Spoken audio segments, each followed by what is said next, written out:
Assalamualaikum warahmatullahi wabarakatuh. Ilmaan Oromoo warreen biyya lafaarra jirtan akkam nagaa fayyaa keessanii jirtanii wallaahi jirra alhamdulillahi galata rabbiiti. Ajjechaan ilmaan Oromoo fi abbaa gadaa karrayyuu irratti raawwate ajjechaan garuu nuuf haaraa miti. Nu waggaa 150 ajjeefamaatuma jirra, garuu gocha suukanneessaadha. Guyyaa 2-3 dura Wallaggatti wanti kun raawwatee ture.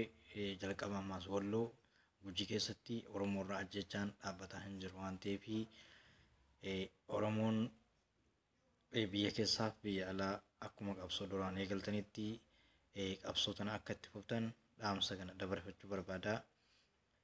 Kanaan wal qabatee hayyoonni keenya warreen manadhaa jirtanis qeerroon biyya keessaaf biyya alaa dagachuu akka hin qabne eegumsa cimaa akka nuuf gootan dhaamsa kana dabarfachuu barbaada. Namni viidiyoon tun bira dheeyite sheer godhii karaa yuutuubiitiin haa ta'u karaa telegiraamaatiin karaa tuutariitiin karuma hundaanuu argachuu akka dandeessan dhaamsa jabaa kana sheer akkanaaf gootanii addunyaa tana guutuu akka waliin geessaniin dhaamsa dabarfachuu barbaada. Karaalee yuutuubii Yaassan Shaba jedhamnillee argachuu akka dandeessan kanumaafuu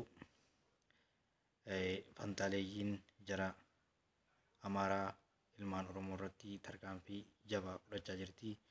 Keessaafuu Wallaggaa Bahaa, Wallaggaa Lixaa irratti illee kanneen akka Gujiif Boorana Walloo irratti illee ilmaan Oromoo julmaadhaan ajjeefamaa jiru, dhumaa jiru waan ta'eef warreen biyya lafaarra jirtan hunduu sagalee akka taataniif dhaamsa jabaa dabarfachuu barbaada.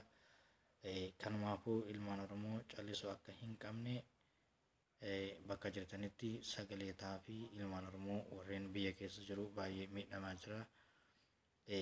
Warreen biyya alaa jirtan akkuma hiriirri naannoo tokko tokkotti ba'amaa jirutti hiriira kanarratti argamtanii ilmaan Oromoodhaa akka sagalee taataniif dhaamsa jabaa kana dabarfachuu barbaada. Sheer godhaa wal biraan akka geessan dhaamsa koo kanaas dabarfachuun barbaada. Galatoomaa ulfaadhaadhaa. Ilmaan Oromootiif sagalee ta'aadhaa. Warreen biyya keessa jiran ajjeefamanii boolla tokkotti awwaalamaa jiru waan ta'eef akka hin callifne akka daftanii sagalee taatanii jarri kun durirraa kaatee ilaa ammaatitti ilmaan Oromoo sanyii duguugaan irratti raawwachaa jirti. Ammallee akkuma itti fuftutti jirti. Oromoon taa'u akka hin qabne gara qabsoo eegalamtetti akka itti fufu dhaamsa jabaa kana dabarfachuu barbaada. Sheer akkanaaf gootan jara biraanillee akka geessan dhaamsa jabaa kana isiniif dabarsuu barbaada. Ilmaan Oromoo warreen biyya lafaarra jirtan galatoomaa ulfaadhaadha. Assalaamu alaikum warahmatullahi wabarakaatu. Oromoon Walloo irrattis ajjeefamaa jirti.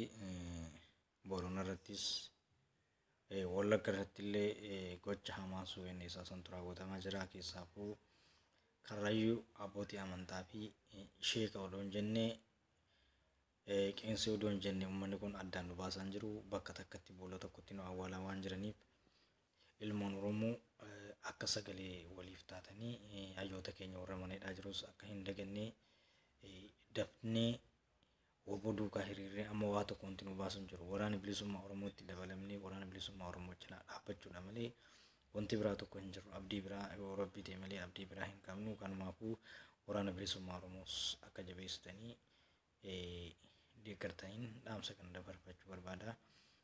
Inshaallahu ta'ala Muhammadi rabbi nuuf laaffisa irra nu waansa waan ta'eef nuti dhugaan kaanii jechuun waan ta'eef qe'ee namaas dhagaan jirru qe'ee keenya irratti nu ajjeesaa jiran waan ta'eef ilmaan Oromoo warreen biyya lafaarra jirtan hundi keessanuu sagalee ta'aadha. Viidiyoon tun warri bira dheetanilleen sheer akka gootan dhaamsa kana dabarfachuu barbaada. Galatoomaa ulfaadhaan isiniin jaa. Oromoon akkuma dur qabsoo eegaletti qabsoo laaffisuu akka hin qabne Oromoon bakka lamatti wal baasee jira. Kanumaafuu bakka lamatti bahuun dura tokkummaan keenya akkuma dura eegalametti cimsinee itti fufuu qabna malee bakka 2-3tti bahuun sirrii akka hin taane kunillee dogongoraa. Oromoon tokkummaa dura eegaltan cimsitanii akka jabeeffattan kanumaafuu kan dhiyaa jiru kan bahaa jirus addaan waliin godinaa jajjabaadhaa. Ilmaan Oromoo warreen biyya lafaarra jirtan jarri nuuf ta'an jirtu kiristaana musliiman jettu nu ajjeestee boolla tokkotti nu awwaalaa waan jirtu ilmaan Oromoo jajjabaadhaa. Qabsoon itti fuftii hanga qabsaan kufatti qabsooleen itti fuftii galatooma ulfaadha. Assalaamu alaikum warahmatullaahi wabarakaatuh.